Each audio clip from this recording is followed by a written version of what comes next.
Here we are going to showcase the different hybrids and mutants of the Jurassic movies and animated shows, excluding the games cause that would take like forever, and I feel like personally there are too many in the games, and thus the quantity reduces the value. And oh yeah, we will also include the cancelled concept dinosaurs and hybrids here, which also includes some mutants too. Let's get to it. The first one is the Scorpios Rex. This is what happens when scientists mix too many dangerous genes without thinking it through.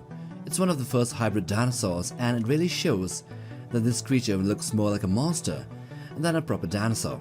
It's got uneven twitchy movements, a messed up face, and a temperamental attitude that screams unstable.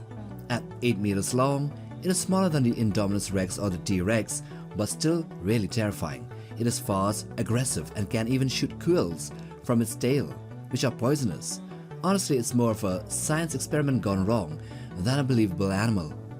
The second one is the Indoraptor, which is however a sleeker, more refined version of the Scorpios Rex, made by combining Velociraptor intelligence with the Indominus Rex power.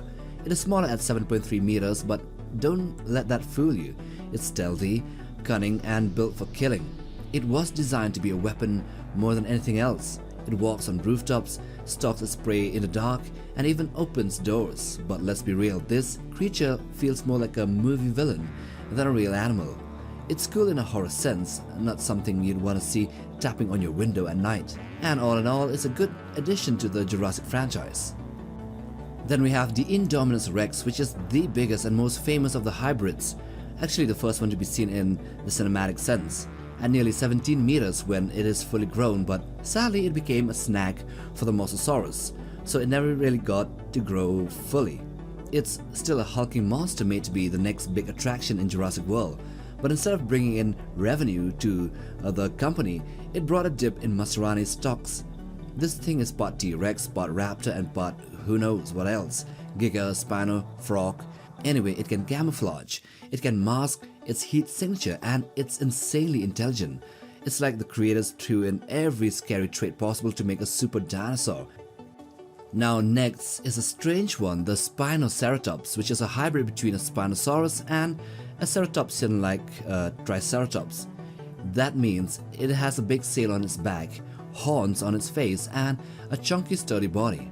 When fully grown, it would be 10 meters long and 15 tons. It's not aggressive and actually kind of cute compared to the others, especially the little one seen in Camp Cretaceous. But from a scientific standpoint, it is a bizarre and impractical mix. The design doesn't make much sense. Biologically, like a sail on its back, a crest with horns, that's me making a dinosaur with Legos. Now from the Jurassic World Rebirth, we have the Mutadons, which are these newest entries. They are raptor-sized, mutated dinosaurs about 5 to 6 meters long. Well, they say mutant, I say hybrid for obvious reasons. I mean, they do look like raptors but with pterosaur wings. They're fast, creepy, and they are said to even chase off Velociraptors in the movie.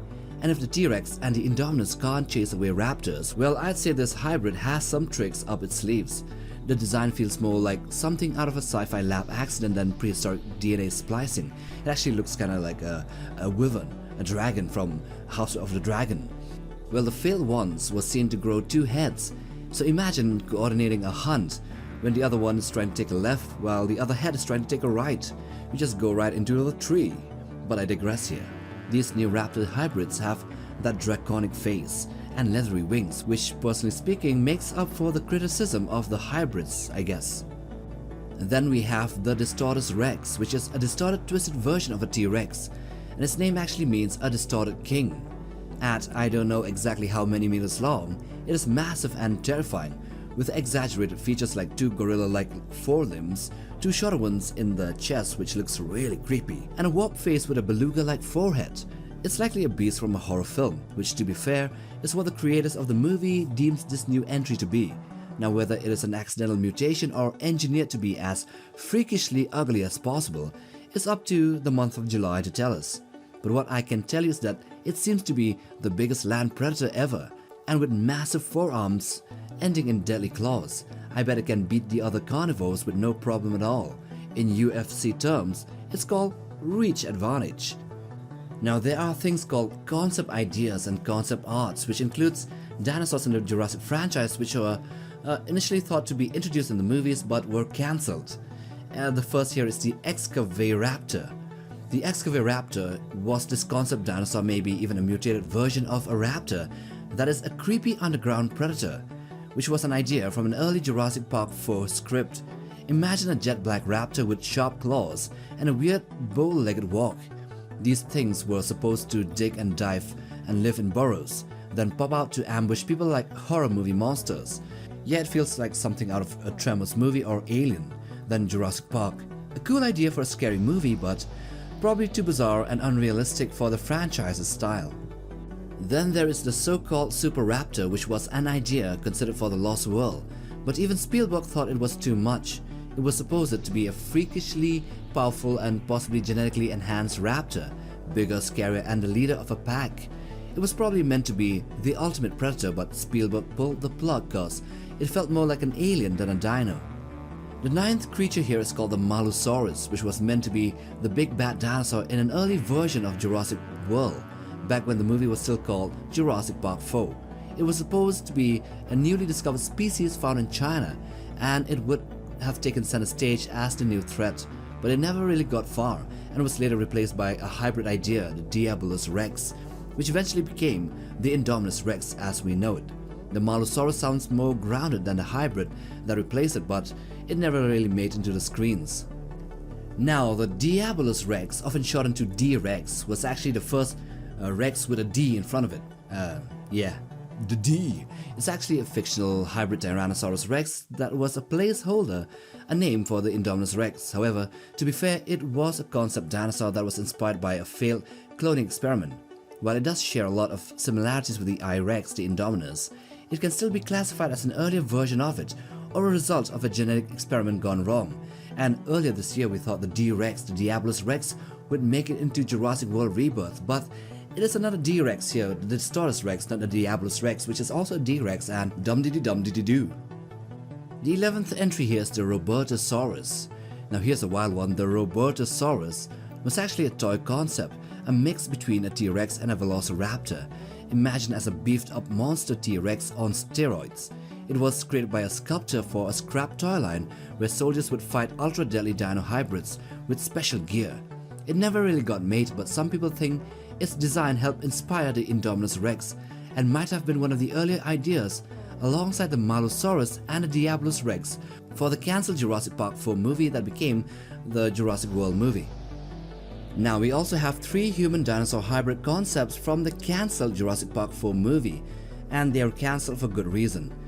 For instance, the human Triceratops hybrid is basically a Triceratops turned into a green, upright lizard man. It walks on 2 legs like a person, has 3 toes and weird spacing, and that big shield behind a Triceratops head is now lying flat like a hat. The horns sit on top like a devil's horns, and one is broken for that tough guy look, which would have made sense in a Teenage Mutant Ninja Turtle movie, not a dinosaur movie.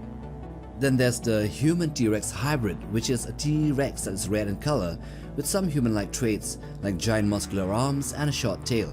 It still has a classic T-Rex skull, but now with spikes sticking out of its head and back for that extra cool factor.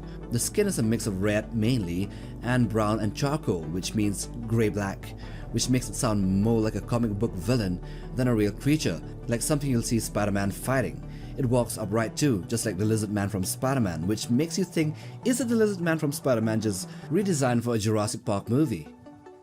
Then there's the Human-Raptor hybrid, which is exactly what it sounds like, a humanoid raptor, a literal raptor man.